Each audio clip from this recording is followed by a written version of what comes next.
Bueno, pero para entender un poco más las raíces profundas que pueda tener este conflicto con este grupo de 240 ciudadanos haitianos, es que invitamos al doctor Emmanuel Mompoan, médico, salubrista y quien vive en Chile hace muchos años, ¿no, doctor?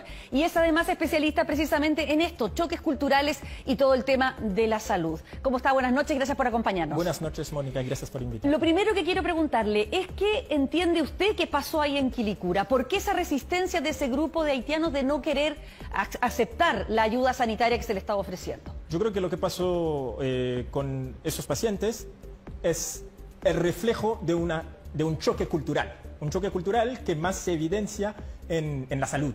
Sí. En la salud porque mayormente se tiende a creer que los pacientes haitianos tienen una misma cosmovisión, una misma forma de entender el proceso de salud de enfermedad o una misma representación cultural en salud que los chilenos. O sea, no es un problema de lenguaje.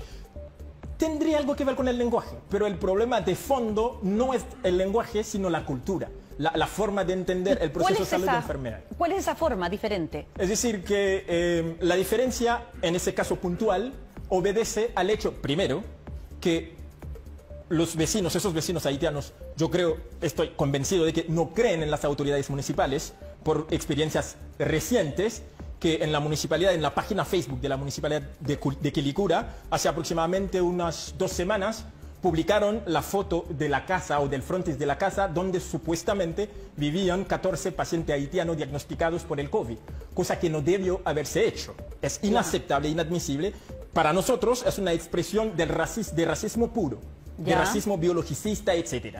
Pero también obedece al hecho de que ellos, al no creer en las autoridades municipales, al no creer en ningún tipo de figura de autoridad a nivel de la municipalidad, por lo que le mencioné, pero hay otros casos también, ¿sí? Ellos desconocían, no querían aceptar el diagnóstico que esas mismas autoridades le estaban entregando. Y muchas personas dicen, no, lo que pasa es que ellos no creen que los negros pueden tener la enfermedad. Obviamente es un rumor que corrió, pero al final yo creo que puede haber algunos que no lo creen, pero el grueso de ellos no creen en el diagnóstico desde mi punto de vista porque no creen en las autoridades municipales, porque tienen muy mala experiencia y una experiencia muy pésima con las autoridades municipales hace poco. Hay también diferencias en cómo ellos entienden o cómo la cultura haitiana entiende la enfermedad, el estar amenazado de muerte por una enfermedad, de poder perder la vida si no se cuida. Sí, obviamente. Nosotros tenemos nuestra manera de entender, es cultural, de entender el proceso, estar enfermo, estar con buena salud o estar teniendo su vida corriendo riesgo.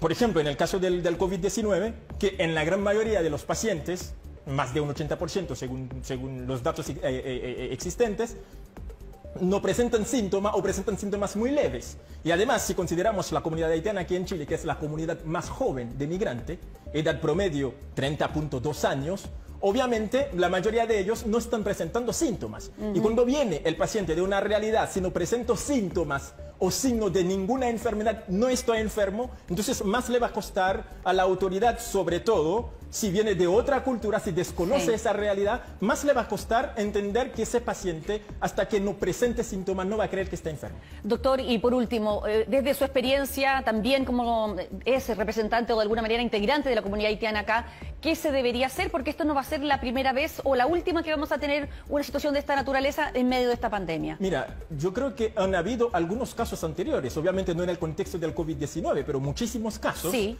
Pero yo creo que lo que no se debe hacer, porque no estoy para dar lecciones, sino mi punto de vista es considerar primero que si bien es muy positivo que existan facilitadores para facilitar la comunicación, pero poner más énfasis en que el rol del facilitador obedece más a una necesidad por facilitar una comunicación más desde lo cultural que desde lo lingüístico. Lo cultural para mí ahí es más importante en un 80% y luego lo lingüístico, pero también tratar de entender esa problemática, esas fricciones culturales desde los determinantes sociales de la salud. Por ejemplo, desde la estigmatización, el racismo, la discriminación, la exclusión social. Porque, para ponerle un ejemplo, ¿usted cree que si ellos fuesen un grupo de italianos o de chinos, las cosas hubiesen pasado así? Yo creo que no. Muy bien, doctor Emmanuel Mompuan, gracias por acompañarnos esta noche y darnos más explicaciones en esta situación. Muchísimas gracias y gracias a ustedes. Muy buenas noches.